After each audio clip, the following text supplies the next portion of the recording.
আমার পরিচিত ফ্রেন্ডদের মধ্যে they try at least 2 to 3 times. হ্যাঁ, এটা কাইন্ড অফ হলো ধরো বিসিএস যেমন কেউ একবারে পায় না, একবারে পাওয়ার বিসিএস পায় না, পায় একবারও অসংখ্য মানুষ পায়, কিন্তু 2 থেকে 3 বার লাগে থাকলে অধ্যবসায়ের একটা ব্যাপার আছে, তখন পার হয়ে যায়। এবং এইখানে দেখো তোমার আইএসএসবির ব্যাপারটাতে এখানে যেমন তোমার মেন্টাল এবিলিটি দেখা হবে, এটারও কিন্তু একটা প্রিপারেশন আছে, এটার জন্য সামনে আমরা কোর্স নামাবো।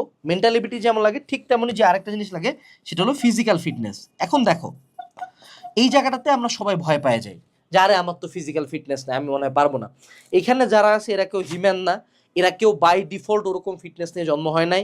আমার ফ্রেন্ড যাদেরকে দেখছিলাম, যেমন স্নিগ্ধর সাথে আমি একটা জিমও করছি বেশ কয়েকদিন, ও হলো আমাদের মতো এক্সারসাইজ না করে কিছু ইন্ডোরেন্স, ওর কিছু মাসেল ট্রেনিং করতে, যেমন হলো পুশ আপ পুল আপ, এগুলো ট্রেনিং বেশি করতো। So it can be achieved. এই ফিটনেসটা এমন না যে ওরে বাপরে বাপ আয়রন ম্যান অ্যাথলিট হয়ে যাইতে হচ্ছে আমাকে 40 কিলোমিটার ম্যারাথন রান করতে হবে, এরকম কিছুই না।